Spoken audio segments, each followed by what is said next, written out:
All right, today we're diving into this incredible paper that connects something we all experience, how we feel time passing, to the actual fundamental laws of physics.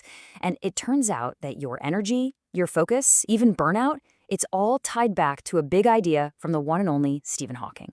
So let's kick things off with a question I'm pretty sure you've asked yourself. Why is it that time just plies when you're focused and having fun, but it slows to an absolute crawl when you're stressed out or bored? You know, an hour feels like a minute, but a minute feels like an hour. Well, believe it or not, the answer has to do with Stephen Hawking and the very fabric of time itself. Okay, so the great physicist Stephen Hawking, he identified what he called the three arrows of time. Basically, the things that give time its undeniable forward direction. So here they are. First, you've got the thermodynamic arrow. This is the famous one. It's just the idea that time moves in the direction of more disorder, or entropy. You know, your coffee gets cold, your desk gets messy. Then there's the cosmological arrow, which is pretty straightforward. Time moves in the direction the universe is expanding.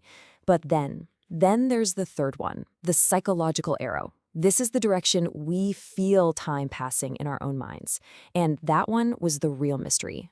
Hawking suspected it was somehow a shadow of that first arrow, the thermodynamic one. He was pretty sure our inner clock was tied to the physical law of entropy. But he couldn't quite figure out the mechanics. It's like he designed this absolutely magnificent bridge connecting our minds to the universe, but he left the last piece of it unbuilt. Well, until now. So, this new research, it's incredible. It finally gives us the tools to measure that psychological arrow of time.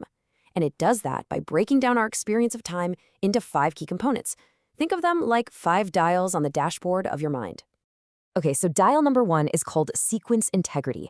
This is all about how clearly your brain can tell what came first. You know, keeping events in the right order. When you're on your game, it's a piece of cake. But when you're under a lot of stress, things can start to feel, well, jumbled.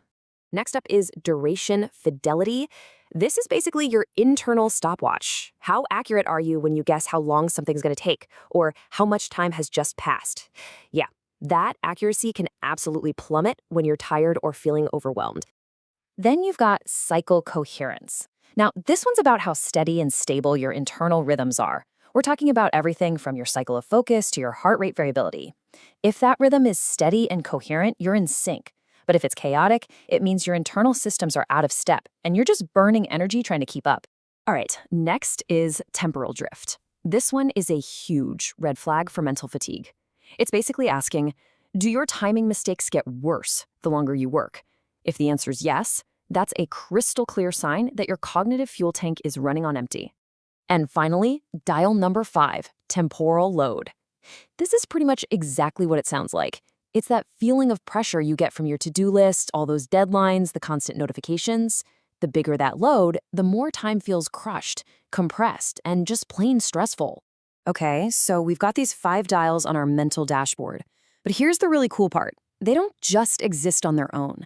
The researchers figured out how to combine all of them into one single, really powerful number. And that number is called your Time Efficiency Score, or TES for short. It's basically a single score that shows how effectively you're processing all these different parts of subjective time. So think of your TES as a score from 0 to 1. And what it does is predict how well you're handling time, which directly impacts your efficiency and your resilience. A high TES, that means you're in the zone. Time feels clear, stable, you're crushing it. But a low TES, well, that means time is starting to get distorted and chaotic, and your performance is about to suffer. Big time.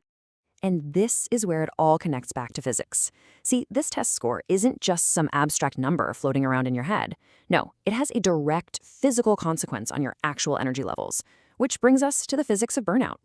So imagine your energy is like the fuel in a rocket. It's governed by 2 forces pushing against each other. On one side, you've got thrust. This is what pushes you forward. It's fueled by a sense of purpose, that cycle coherence we talked about, and of course, a high TES. But on the other side, you've got drag. This is what holds you back. It's caused by stress, rework, latency, and a low TES. And this chart just lays it out perfectly. Look, when your thrust is higher than your drag, you're good. You can keep going. You might even gain energy. But when drag wins out, that's when you start burning through your fuel reserves way, way too fast. And that leads to this critical tipping point the paper calls the E-floor. It's right around the 35% fuel mark. If your energy drops below that floor, your sense of time starts to get seriously warped, your outputs degrade, and you fall into a state of burnout. And let's be clear, this isn't just feeling tired. It's a measurable physical state. So, let's bring this all home. Let's connect all the dots and finally, finish that bridge Stephen Hawking started building between mind and matter. What we're looking at here is a complete feedback loop. It's incredible. See, physical stress and disorder, that's entropy, right? That lowers your TES. It makes your sense of time go haywire. But, and this is the key, a high TES makes you more efficient. You make fewer mistakes, you waste less energy, and that actually reduces the physical stress and entropy in your world. It's a loop. So what's the bottom line here? It's that managing your mind, your focus, your sense of time isn't just some fluffy soft skill. No way. It is a physical act of managing your own energy. A well-managed mind is literally an energy-efficient one. So this research, it actually builds that bridge. It takes Hawking's brilliant idea and makes it real, confirming that our psychological arrow of time is physically linked to the thermodynamic arrow of the entire universe. This gives us a whole new way to think about ourselves, our energy, our focus. So, I'll leave you with this. If your perception of time is a real, physical force, how are you going to manage it?